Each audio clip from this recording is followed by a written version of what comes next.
بسم اللہ الرحمن الرحیم۔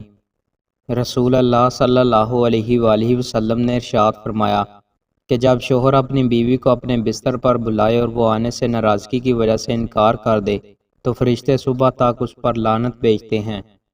رسول اللہ صلی اللہ علیہ وآلہ وسلم نے ارشاد فرمایا، جس نے کوئی جھوٹی قسم جان بوجھ کر کھائی تاکہ مسلمان کا مال ناجائز طور پر حاصل کر لے تو وہ اللہ تعالیٰ کے سامنے اس حالت میں حاضر ہوگا کہ اللہ پاک اس پر نہایت ہی غضبناک ہوگا۔ رسول اللہ صلی اللہ علیہ وآلہ وسلم نے ارشاد فرمایا، اللہ تعالیٰ تمہیں اپنے ماں باپ کی قسم اٹھانے سے منع فرماتا ہے۔ جو قسم اٹھانے والا ہو تو وہ اللہ تعالیٰ کی قسم اٹھائے یا خاموش رہے۔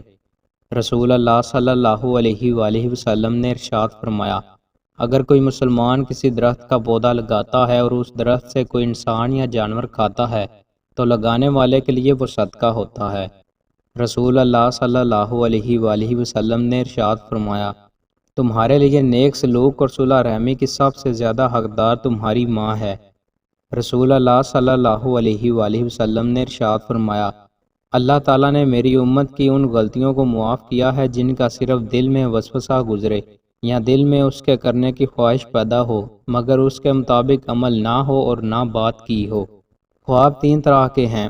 رسول اللہ صلی اللہ علیہ وآلہ وسلم نے ارشاد فرمایا، اچھا خواب اللہ کی طرف سے خوشخبری ہے، برا خواب شیطان کی طرف سے غم میں ڈالنے والا ہے، فضول خواب انسان کے براگندہ خیالات کا عکس ہے۔ رسول اللہ صلی اللہ علیہ وآلہ وسلم نے ارشاد فرمایا کہ جب کوئی شخص کھانا کھائے اور بسم اللہ پڑھنا بھول جائے تو کھانے کے درمیان جس وقت یاد آئے بسم اللہ اول و آخرہ پڑھے۔